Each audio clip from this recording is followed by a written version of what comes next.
Hey, it's Aaron with PlaidDadBlog.com, and I am here with Brett Elder of the Acton Institute. And I just want you to tell us a little bit about like who you're with, why you're here at the Homeschool Conference, and how you guys can benefit all these folks who are here in the vendor hall, the thousands of folks who have come here to just get inspired about homeschooling. Absolutely. The Acton Institute is dedicated to studying issues related to faith and freedom, issues related to freedom and virtue. And as such, we have a very close partnership with the Colson Center and John Stone Street, working together to help present a worldview that's helpful and practical in many senses of the word. So we have spent a couple of years at the Acton Institute developing a resource called For the Life of the World, Letters to the Exiles. And this is a 7-part series. It's extremely whimsical, it's extremely deep, very appropriate for the homeschooling community.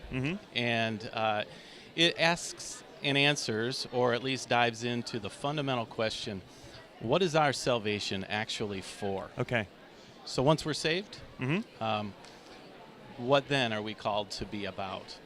And in this world where we see sort of the tide turning and our Christian values being less and less appreciated, sometimes it's easy to forget that we live in a world that Christ came to save, and he loves that world. And what does it mean then to live our lives for the life of the world? Very good. And this is something that, as far as the church is concerned, when it started, it was countercultural. And it really has always had that vibe, and really should always have that vibe. And we find ourselves here, like in the United States, we're more and more at the fringe, which to me is a great opportunity, because I think that's kind of where we operate best. And I know for homeschoolers, you know, some folks who, you know, out there in the world, they look at us like, okay, what are they doing? We're almost seen as countercultural. And so I'm kind of seeing that what you're doing, you know, can be infused into homeschooling. We're already countercultural as far as the education of our children goes. And this kind of expands that to say all of life is, hey, you know, if you are a follower of Jesus, you know, not just in your homeschool, but in your family life, your church life, all of life, how do we respond to an ever-changing culture? Absolutely. And, you know, the story of Israel and even the story of Christianity is one of exile. Strangers in a strange land, that's not being our home. We see that in Scripture.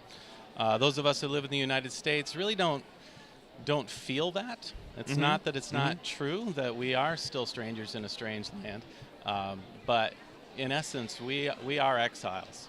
And what does it mean to live in exile? What does it mean in our workplace? What does it mean in terms of what we expect from government?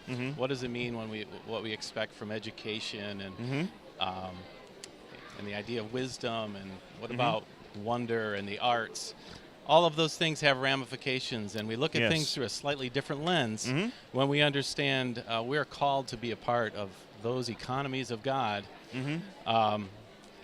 and yet recognize that not everyone values the same things that we do. So how do we be light and salt in a world that isn't necessarily embracing the kinds of things that we're about? So that is what we're trying to do, is how do we engage culture in such a way that we are light and salt, and what is God calling us to be, even if we can't verbalize everything we want to verbalize, and even if our government isn't necessarily getting behind all the things that we're about, right? That's it. Very good. So. Cool. Well, thank you so much for stopping by and just telling us about what you guys are all about. If you have any questions for Brett, stop by their booth in the vendor hall.